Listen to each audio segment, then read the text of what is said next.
Good morning guys, kamusta na po kayo lahat dyan? I hope na nasa mabuti kayong kalagayan, especially mga kababayan natin sa Pilipinas. Dahil balita ko, napakainit daw dyan ngayon. So guys, this is my 5th day sa pag-inom po ng apple cider vinegar at ang gamit natin ay Bragg.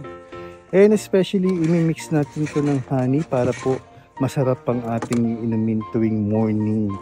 So kumuha na po ako ng mga gagamitin ko, baso, and then yung 1 tablespoon na scoop, and especially yung half teaspoon na scoop po na gagamitin natin.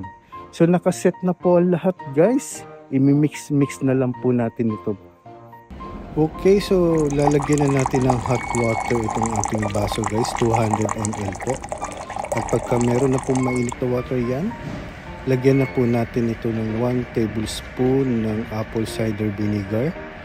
Guys, make sure na haluin yung pong mabuti. I-dilute nyo pong mabuti, okay? Paalala lang po, wag na wag nyo pong iinumin direct itong apple cider vinegar dahil talaga masakit ito sa lalamunan at baka mag-cause ito ng problem po sa ating mga stomach.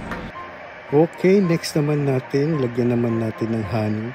Guys, organic to ha, huwag kayong gagamit na honey na may halong sugar na.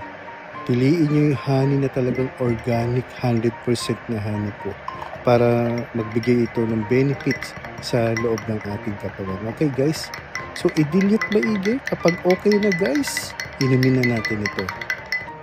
Okay, ready na po itong ating inumin guys.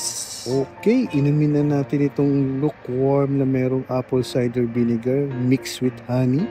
So iniinom ko to every morning na walang laman ng aking tiyan. Sarap. Thank you guys.